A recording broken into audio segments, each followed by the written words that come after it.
जिस कर्म को करने हेतु यहाँ पर बड़ी ही श्रद्धा से एकत्र हुए हैं, उस कर्म का नाम है श्री श्री 1008 श्री विष्णु महायज्ञ।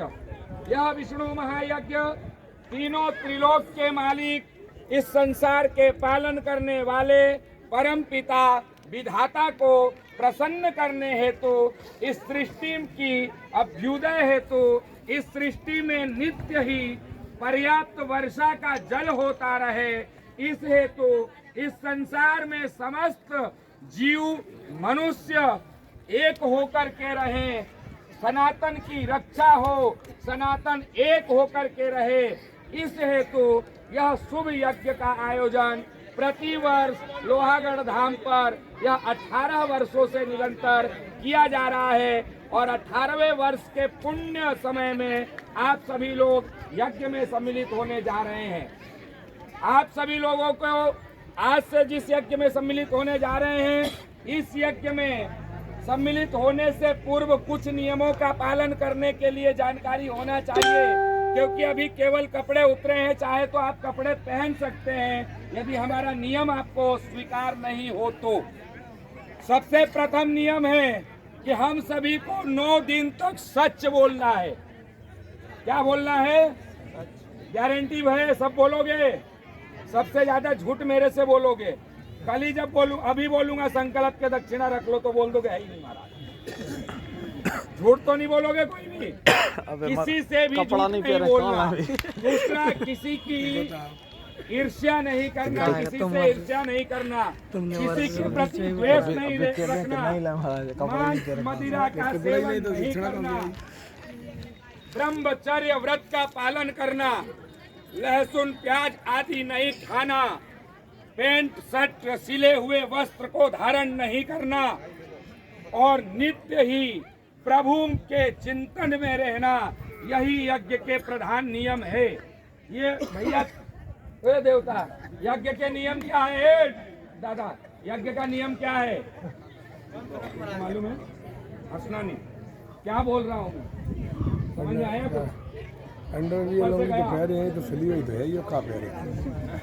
सुनो, यज्ञ का नियम ये है विधुति पेंट कि आज से रोज 9 दिन कम से कम सच बोलना है। बोलोगे? घरवाई से बोलने हैं सबसे पहले तो, मुंह से भी बोलने हैं साची साची, और सबसे साची साची बोलने हैं। किसी की द्वेष नफरत नहीं करना है, ब्रह्मचर्य व्रत का पालन करना है, लहसुन प्याज नहीं खाना है ना, मांस मदिरा का सेवन नहीं करना है, वेश्यावृत्ति नहीं करना है, अपनी दोनों आंखों को कंट्रोल में रखना है, अपने मन को कंट्रोल में रखना है। ये नियम का व्रत का पालन यदि आप करते हो तो आप सभी लोग भगवान की जयकारा के साथ इस यज्ञ कर्म में प्रवेश करेंगे। जिसको नियम नहीं पसंद है वो अभी भी वस्त्र धारण करके जा सकता है। प्रेम से बोलिए यज्ञ नारायण भगवान की जय।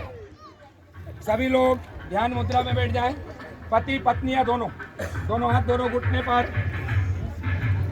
आंखें बंद कर लेना अपने अपने, और ओम शब्द का उच्चारण करना है 3 बार लंबे स्वर में। ब्राह्मण देवता सभी प्रारंभ करवाएंगे। प्रणव मंत्र का उच्चारण आंखें बंद करके 3 बार ओम शब्द का उच्चारण करो। बोलो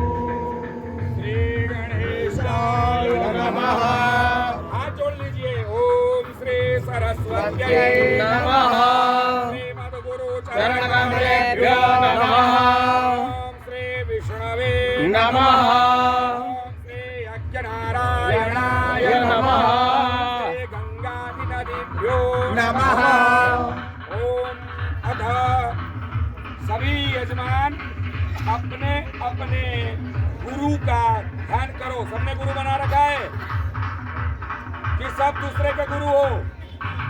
गुरु है सबके। अपने अपने गुरु का ध्यान करना। जिन्होंने गुरु नहीं बनाया हो, किसी भी मेरे अलावा ब्राह्मण को, योग्य को देख करके बना लेना। उसके बाद में आप सभी को अपने अपने गुरु मंत्र का उच्चारण करना है। 5-5 बार आंख बंद करके गुरु मंत्र का उच्चारण करो अपने। ओम गुरुर्ब्रह्मा गुरुर्विष्णु गुरुर्देवो महेश्वरा गुरुर्साक्षात् परब्रह्म तस्मै श्री गुरवे नमः। प्रार्थना पूर्वकम नमस्कारोमि। प्रेम से बोलो सद्गुरुदेव भगवान की जय। उपरांत प्रधान यजमान सबसे पहले भूमि को स्पर्श करवाइए प्रधान यजमान से। वहीं सामने आगे बैठा खड़े हो जाओ। हाँ, ऐसे भूमि को स्पर्श करो, यहीं से हाँ, भूमि को स्पर्श करते रहो। ऐसे ऐसे ऐसे दोनों हाथ से भूमि को स्पर्श करो, प्रणाम करो, साष्टांग प्रणाम करो, लेट के प्रणाम करो। बैठ जाओ।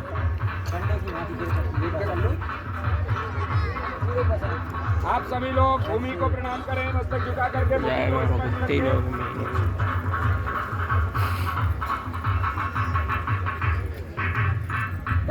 पास में बैठ जाओ। सबसे पहले यह जो कर्म हो रहा है इसको क्या कहा जाता है? प्रायश्चित कर्म। प्रायश्चित का मतलब क्या होता है? हम जिस अपराध को करते हैं उसे हम स्वयं स्वीकार करके और उसके प्रति अगले बार किसी भी कर्म से, वचन से हम दूषित न हो, यह कर्म को प्रायश्चित कर्म कहा जाता है। तो हम सभी के द्वारा कहीं न कहीं अधर्म कुकर्म होते हैं तो यज्ञ में बैठने की योग्यता भंग हो जाती है। हम सभी को यज्ञ में बैठना है, इसलिए प्रायश्चित कर्म हमें सभी को करना है। प्रायश्चित कर्म के साथ में 10 विधि से स्नान करना है, जिसका नाम है हेमाद्रि स्नान। उसके बाद में गंगा आदि नदियों का पूजन होगा। तो सर्वप्रथम आप सभी लोगों को हाथ में जल दे दीजिए ब्राह्मण देवता। कलश भर लो, 3-4 कलश भरो सभी ब्राह्मण। कलश भर के सभी घूम जाओ। फटाफट बन ले जल्दी।